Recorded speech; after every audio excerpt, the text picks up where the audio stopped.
Priyanka ഗാന്ധിയുടെയും സോണിയാഗാന്ധിയുടെയും DNA മോദിയുടെ DNA ആയിട്ട് match ചെയ്യത്തില്ല. ഒരു കാര്യം മാത്രം സൂചിപ്പിക്കുക, ഈ ഇന്തോനേഷ്യയിൽ തന്നെ പാർവതിയെ അമ്മയായി കരുതുന്ന സങ്കല്പം പോലും ഉണ്ട്. വന്ദേ മാതരം തീർച്ചയായിട്ടും ശക്തമായി തിരിച്ചു വന്നതോടൊപ്പം തന്നെ നമ്മുടെ ദേശാഭിമാനവും ഭാരതത്തിൻ്റെ മഹത്വവും വീണ്ടും പ്രകീർത്തിക്കപ്പെടും എന്ന കാര്യത്തിൽ സംശയമില്ല ആര് എതിർത്താലും.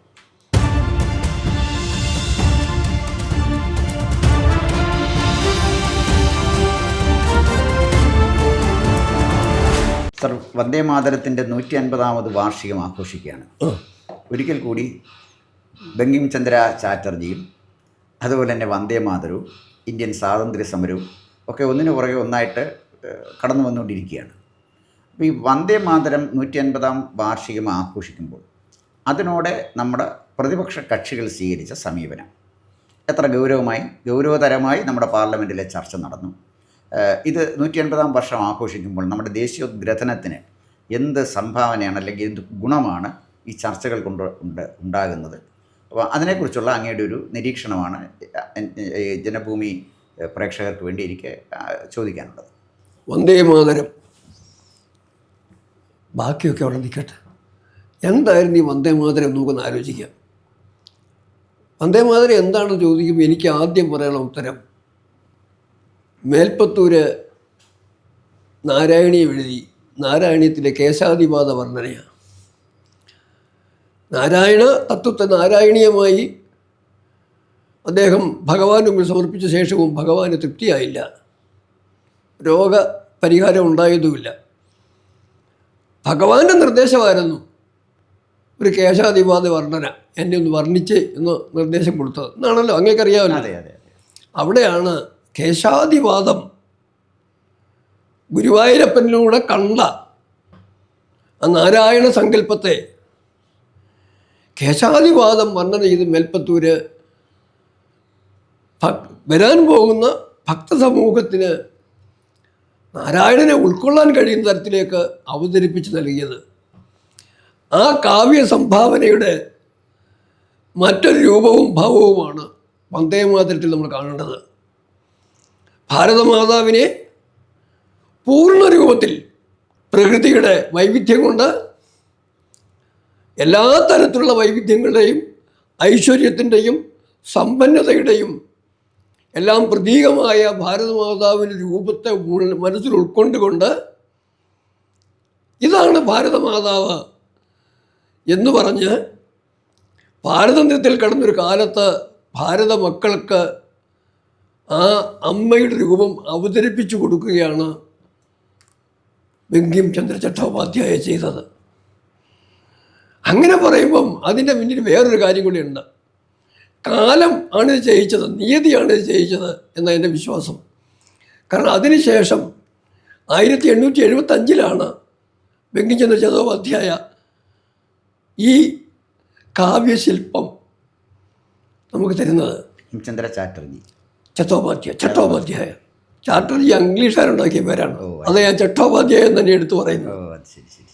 വെൽ നോൺ ഇതാണ്, ഇംഗ്ലീഷുകാരുണ്ടാക്കിയ പേരാണ് ബങ്കിം ചന്ദ്ര ചട്ടോപാധ്യായ. അതാണ് ബംഗാളി പേര്, ഭാരതത്തിൻ്റെ പേര് അതാണ്. അതേ സമയത്ത് ഈ ഭാരതാംബയുടെ രൂപം അവതരിപ്പിച്ച് കഴിഞ്ഞ് ഏതാനും വർഷം കഴിഞ്ഞപ്പോഴാണ് 1990കളിലാണ് വേറൊരു ആഹ്വാനം വന്നു. അതും ബംഗാളിൽ ജീവിച്ച ഭാരതം എന്നും സ്മരിക്കുന്ന ചിരസ്മരണീയനായ ഉജ്ജ്വല വ്യക്തിത്വത്തിൻ്റെ ഉടമയായ സ്വാമി വിവേകാനന്ദൻ നിന്നാണ്. വിവേകാനന്ദൻ പറഞ്ഞെന്താ, അടുത്ത 50 വർഷങ്ങളിലേക്ക് എല്ലാ ദേവതമാരെയും മാറ്റിവെച്ചിട്ട് ഭാരതാംബയെ പൂജിച്ച് ഭാരതാംബയുടെ വിമോചനത്തിന് വേണ്ടി ശ്രമിക്കുക എന്നൊരു ആഹ്വാനമാണ് വിവേകാനന്ദന് കൊടുത്തത്. വിവേകാനന്ദനെ കൊണ്ട് നിയതി ആഹ്വാനം കൊടുപ്പിക്കുമ്പം ഏത് രൂപത്തിലുള്ള ദേവതയാണോ പ്രതിഷ്ഠിക്കണം എന്നുള്ളതല്ലേ ബങ്കിംചന്ദ്രൻ ചെയ്തത്. ഇനിയും വേറൊന്നുള്ള കൂട്ടത്തിലുണ്ട്, ശ്രീ അരവിന്ദോ. അതിനിടയ്ക്ക് ശ്രീ അരവിന്ദോയുടെ നിരീക്ഷണമുണ്ട്. ശ്രീ അരവിന്ദോയാണ് പറയുന്നത് ബങ്കിംചന്ദ്ര ചട്ടോപാധ്യായയുടെ ഈ സങ്കല്പത്തിനകത്ത് സ്ഥൂലവും സൂക്ഷ്മവും കാരണവുമായ ആ ശക്തിവിശേഷങ്ങളെല്ലാം ഉൾക്കൊള്ളുന്ന മന്ത്രമാണ് ഈ തന്നിരിക്കുന്നത്. ഇതൊരു കവിതയല്ല, ഇത് മന്ത്രമാണ്. ഈ മന്ത്രം ബെങ്കിം ഉണ്ടാക്കിയതല്ലെന്നാണ് പറഞ്ഞത്. ഇതെന്നോ കാലങ്ങൾക്ക് മുമ്പ് ഭാരതത്തിൽ ഉണ്ടായതും എന്നാൽ ഏതോ വഞ്ചനയുടെ ഭാഗമായി മറച്ചു വെക്കപ്പെട്ടൊരു മന്ത്രത്തെ പുനരുജ്ജീവിപ്പിച്ച് കാണിച്ചു തരികയാണ് ബങ്കിം ചന്ദ്ര പറഞ്ഞിരിക്കുന്നത്. അപ്പം നമ്മൾ ബങ്കിം ചന്ദ്ര ചട്ടോപാധ്യായുടെയും സ്വാമി വിവേകാനന്ദൻ്റെയും ശ്രീ അരവിന്ദോയുടെയും കൂടെ ആ ഒരു 3 മഹത് വ്യക്തികളുടെയും കൂടെ സംഭാവനയായിട്ട് വേണം വന്ദേമാതരത്തെ ഒരു സങ്കല്പമായി സ്വീകരിച്ചുകൊണ്ട് ഭാരത വിമോചനത്തിന് വേണ്ടി നടന്ന മുന്നേറ്റത്തെ കാണുവാൻ. ശരിയല്ലേ? ഇത്തരത്തിലൊന്ന് ആലോചിച്ചുകൂടെ? തീർച്ചയായിട്ടും സാറേ, അതിനകത്ത് ഈ വന്ദേമാതരത്തെക്കുറിച്ചുള്ള പാർലമെൻറ്റിലെ ചർച്ച വളരെ ഗൗരവതരമായ ചർച്ചകൾ അവിടെ നടന്നു. ഈ ചർച്ചയെക്കുറിച്ച് നമ്മുടെ മീഡിയയിൽ കാര്യമായിട്ടൊന്നും കണ്ടില്ല. ഞാൻ മനോരമയെ കണ്ടത് ഇങ്ങനെ മോദി ഒരു ഭാഗത്ത് നിൽക്കുന്നു, മോദി വേഴ്സസ് പ്രിയങ്ക ഗാന്ധി, അതാണ് മനോരമ അവതരിപ്പിച്ചത്. പ്രിയങ്ക വിരൽ ചൂണ്ടി നിൽക്കുന്നു, മോദി ഇങ്ങനെ നിൽക്കുന്നു. മനോരമയ്ക്ക് ചെയ്യാനൊക്കുന്നതൊക്കെ അവർ ചെയ്യുന്നുണ്ട് എന്ത് പറഞ്ഞാലും.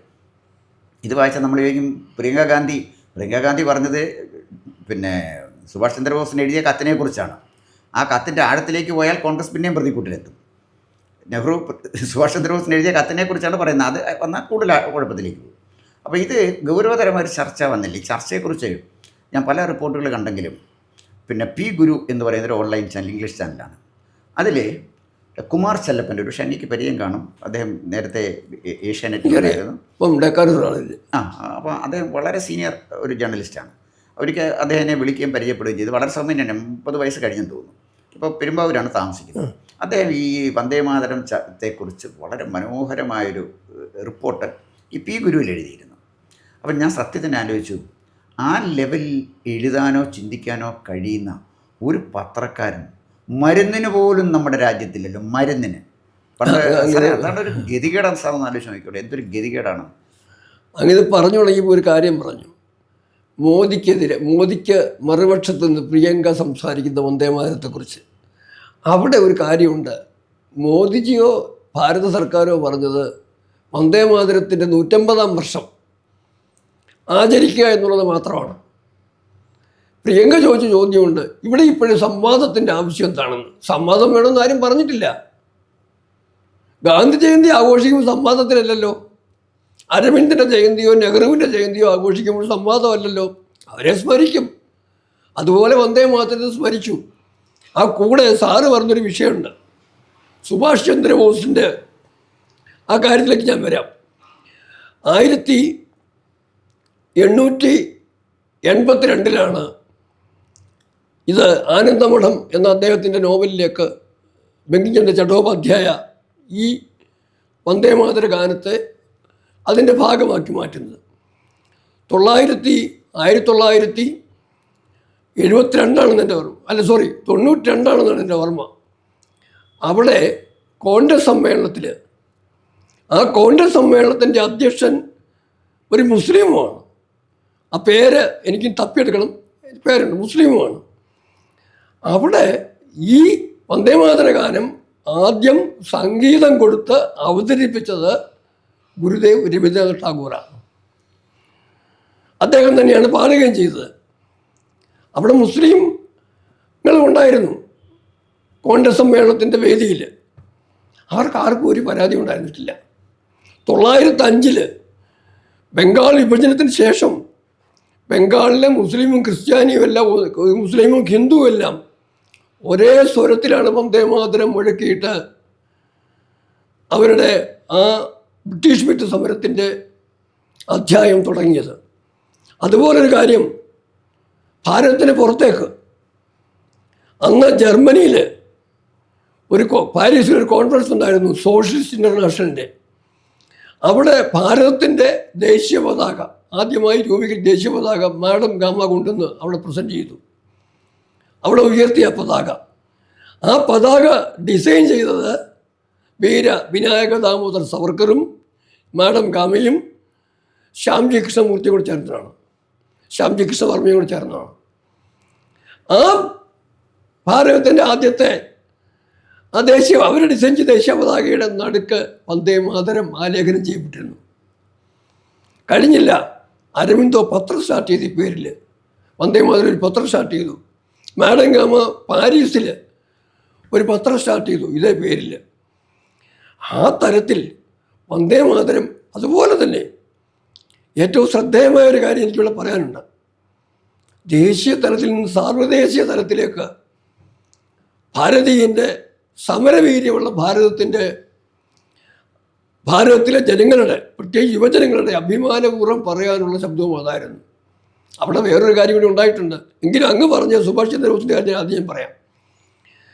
ഇത് ടാഗോർ പാടി കോൺഗ്രസിൻ്റെ അന്നത്തെ അധ്യക്ഷൻ, ആ പേര് ഒരു മുഹമ്മദിൻ്റെ ഇടയ്ക്ക് ബാക്കി പേര് ഒരു മുസ്ലിം പേരാണ്, അധ്യക്ഷനായിട്ട്. അധ്യക്ഷൻ മറ്റ് മുസ്ലിങ്ങളുടെ നേതൃത്വത്തുമില്ല.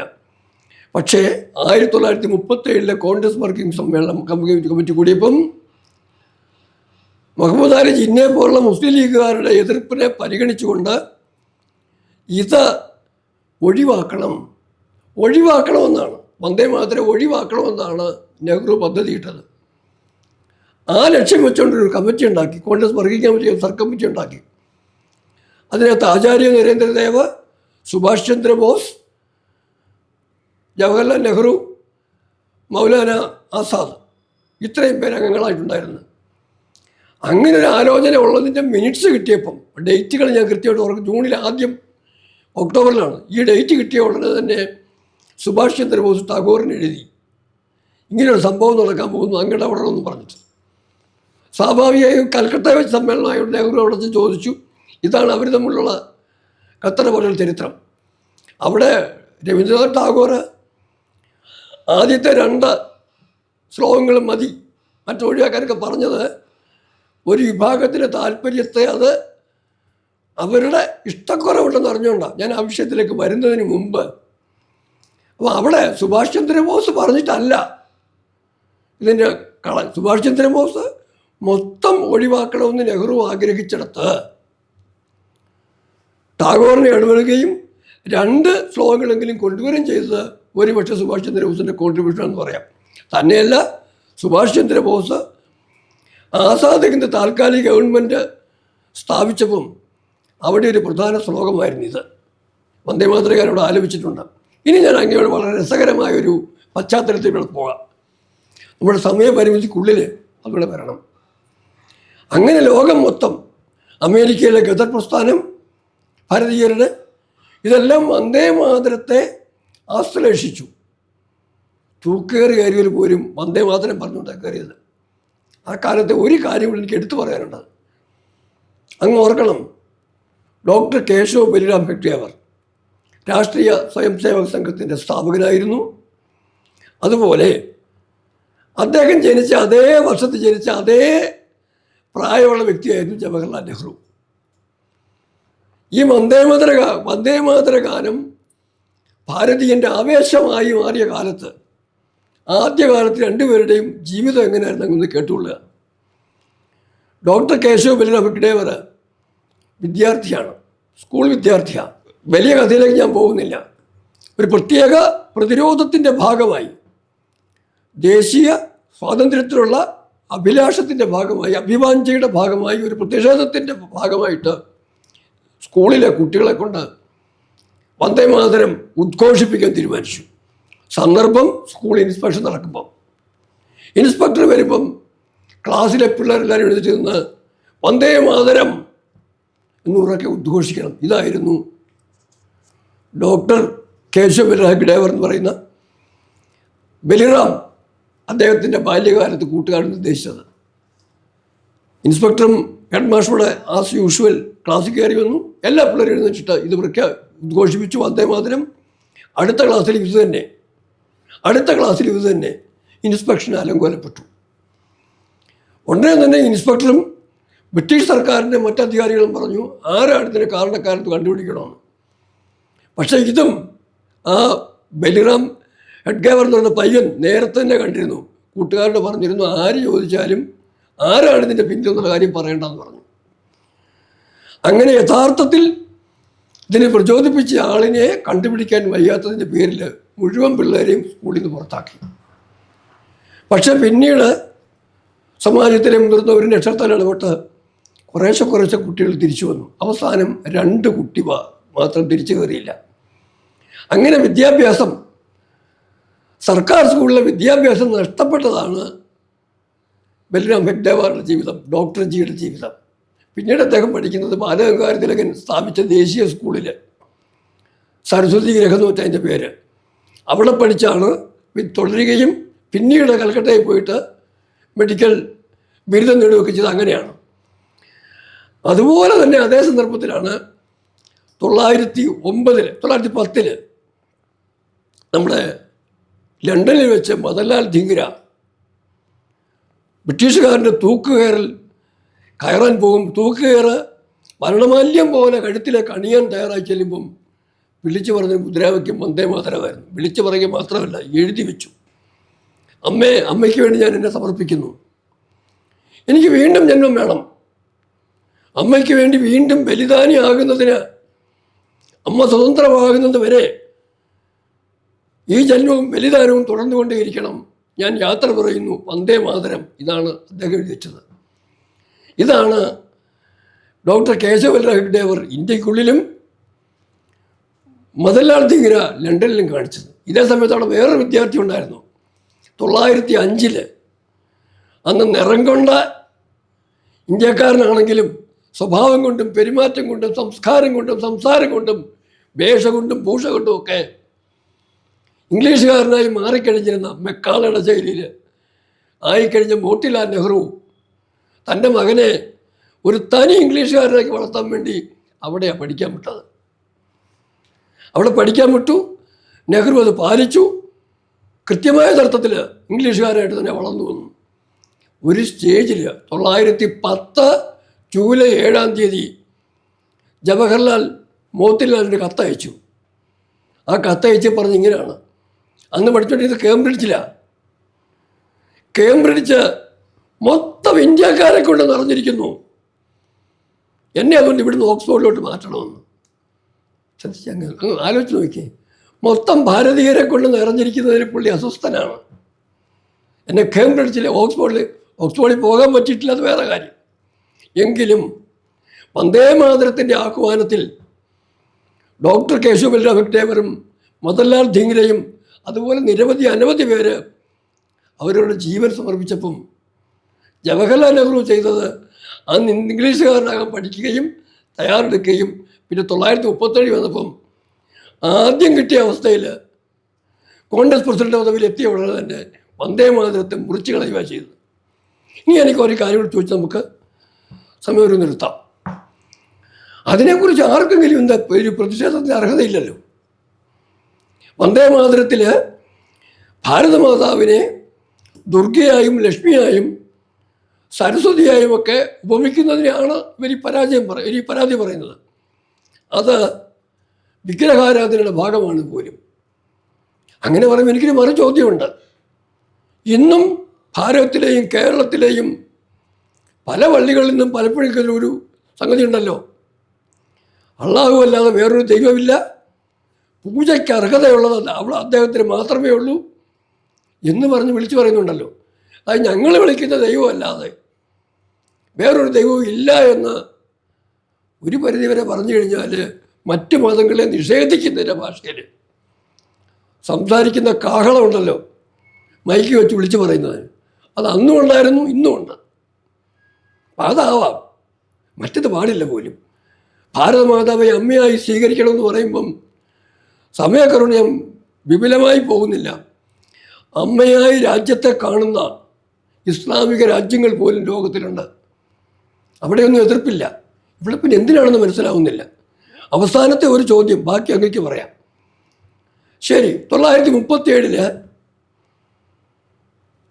അന്ന് എതിർപ്പുണ്ടായിരുന്ന മുസ്ലിം ലീഗിനെ കൂടെ അവരുടെയും കൂടെ അഭിപ്രായം കൂടെ ഉണ്ടാവട്ടെ എന്ന് കരുതി ഈ ഒരു വിട്ടുവീഴ്ചയ്ക്ക് തയ്യാറായി. അത് തയ്യാറായിട്ടും ഭാരതം ഒന്നാകാൻ അവർ സമ്മതിച്ചില്ലല്ലോ, അഖണ്ഡ ഭാരതത്തെ അനുവദിച്ചില്ലല്ലോ. ഇത് വിട്ടുവീഴ്ച ചെയ്തിട്ടും ഭാരതം രണ്ടായി കഴിഞ്ഞപ്പോൾ പിന്നെന്താണ് അന്നത്തെ ആ കോംപ്രമൈസിന് വിട്ടുവീഴ്ചയ്ക്ക് പിന്നെന്താ പ്രസക്തി? രണ്ടായി പിരിഞ്ഞു കഴിഞ്ഞപ്പോഴത്തേക്ക് ആദ്യം ഉണ്ടായിരുന്ന വന്ദേമാതരം മുഴുവനായിട്ടും ചൊല്ലിയ കുഴപ്പം എന്താ ഉള്ളത്? ഈ കാര്യത്തിൽ അങ്ങയുടെ അഭിപ്രായം എന്താ? എനിക്ക് എൻ്റെ പെട്ടെന്ന് ഓർമ്മയിൽ വരുന്നത് AICCയുടെ യോഗം കാക്കിനാട സമ്മേളനം നടക്കുകയാണ്. AICC യോഗം. അവിടെ അധ്യക്ഷം വഹിച്ചുകൊണ്ടിരുന്നത് മൗലാന മുഹമ്മദ് അലിയാണ്. അലി പ്രദേശിലെ ഗാന്ധിയുടെ സ്വന്തം ആളാണ്. അവിടെ വിഷ്ണുദേവ് പാസ്ലേക്കർ എന്നാണ് അദ്ദേഹത്തിൻ്റെ പേര്. അദ്ദേഹം ചെന്ന് ഈ ഗാനം വന്ദേമാതരം ആലപിച്ചു.